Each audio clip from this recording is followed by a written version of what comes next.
Hello everyone, and welcome to another WIS Technology tutorial.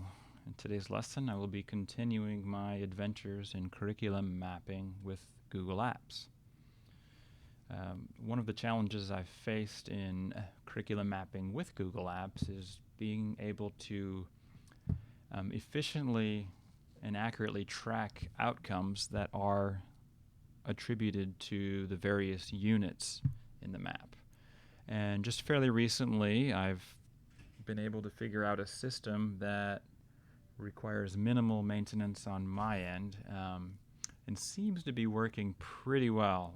So again, this is fairly new, and I'm going to make an effort to explain this in a thorough yet concise manner, more or less an overview of what's happening, and look at some of the things I've been able to do with the spreadsheets to ensure the most up-to-date and accurate information is being shared.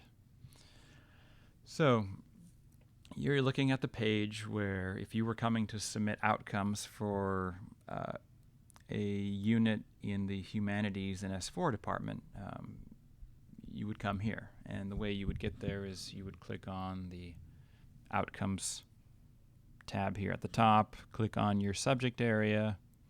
This brings you to this page, which we were just looking at, and I have a couple of options. So if I've already submitted outcomes for these units, I can edit or view them in this awesome table. This awesome table is pretty neat because I've just recently learned how to utilize templates. So templates are what gives me this nice looking button, which can be a link to anywhere. And in this case, it's a link to the Google form containing the outcomes of these particular units. So if I wanted to see the outcomes that are attributed to 10th grade history, a unit on imperialism, I could click on this, and it takes me to all of those outcomes. So this map is we're still actually populating it with units, so we haven't really taken that next step to attributing outcomes to all of the units. I'm trying to just stay ahead of the game with this, but some teachers have submitted some outcomes, and again, this is less about ticking boxes and more about thinking about what are the dispositional outcomes that are emphasized the most for that particular unit. So we're hoping to get a good picture of where our biases tend to be in terms of outcomes, and be able to think about our curriculum through a very critical eye, and make changes as needed to our units to basically do what we say we do. So that is the awesome table at the top. Below that is just an embedded Google form with all of the dispositional outcomes that can be attributed to the units. Question 1 is a form ranger question. This is pulling the names of the units from a definitive source. So essentially, as the names of units, if they change, this question will also change, yet the outcomes will remain with that particular unit, so on and so forth. So, and I'm going to explain a little bit more of how I was able to link them here soon. So let's now jump over to the spreadsheet associated with this Google form. So when a teacher submits outcomes, they land in this Google Sheet. Again, this is just for the Humanities and S4 department because the outcomes are slightly different per subject area. Columns A through I are generated via form submission. J through AI are created on the fly. Now let me tell you a little bit about what's happening here. Let's first start off with the other sheets that you see here. These were, I've created them manually. The reporting page, this is going to be reserved for counting the outcomes as they come in. I've set up numerous counting functions to count the particular occurrences of these units. So, and I've talked a little bit about this in another video, but I'm not going to dwell on this. But this is the reporting page.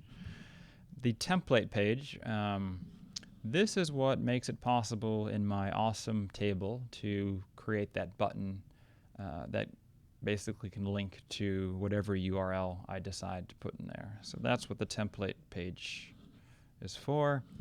The import page, this one is a query and an import range combined. Now this is a little tricky because if you try to do this without first authorizing access to the other sheet, this particular function will fail and it will not tell you why it fails. So I had to first do an unwanted import to basically connect the sheets, and then I built my query import to get the data that I actually wanted in there. So keep that in mind when you work with query and import range, is that it's not going to tell you why it's not pulling information, and it's likely the Google Sheet does not have access to the other Google Sheet.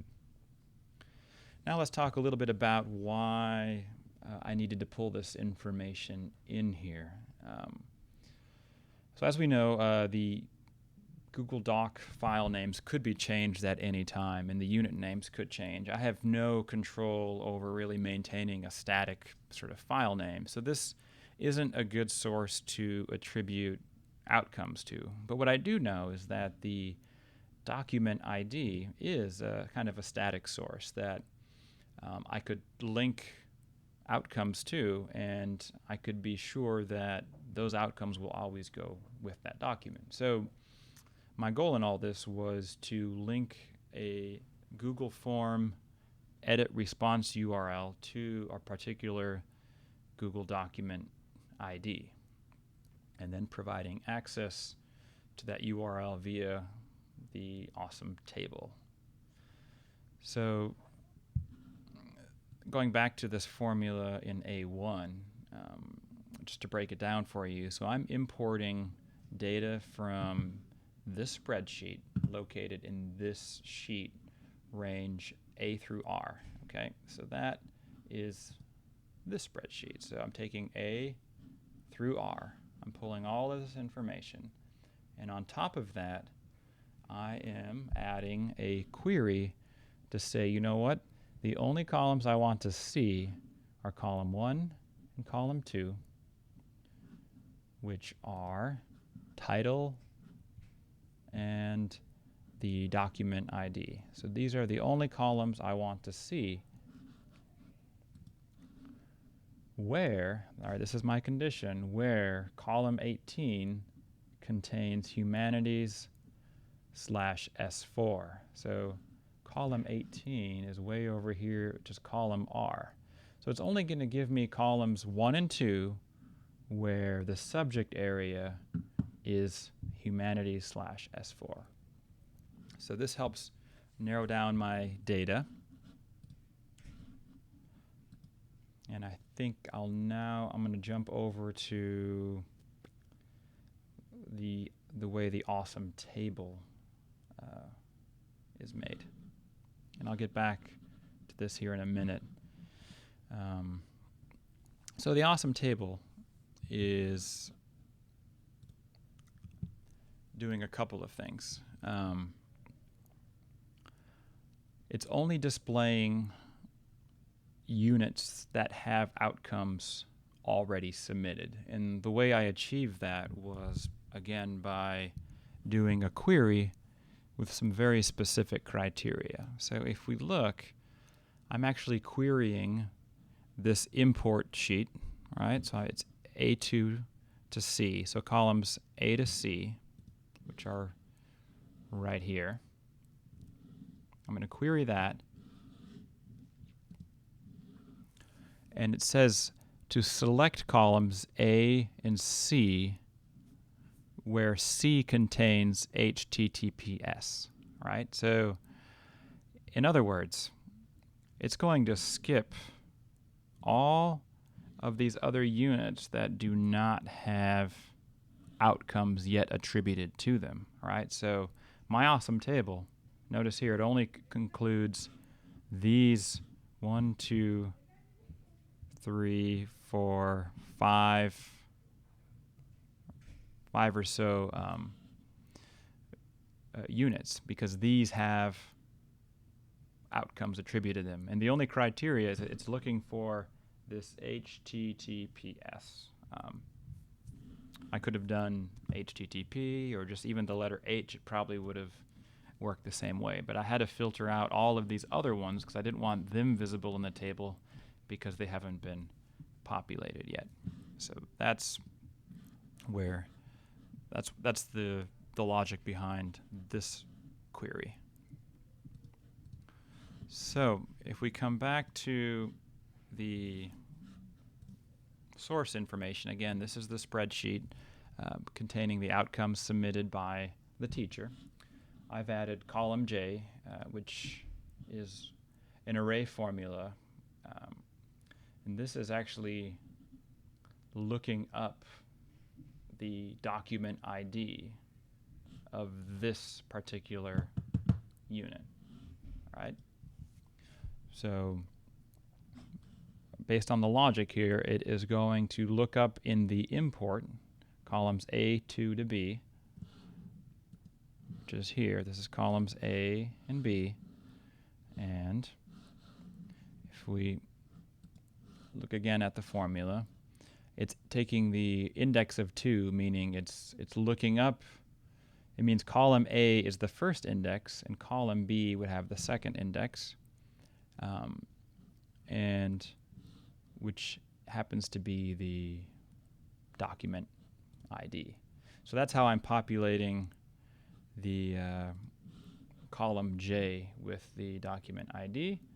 And then the edit response URL, this is actually being populated via a Google Apps script. So the minute a form is submitted, this URL is automatically added to, in this case, it's column 11.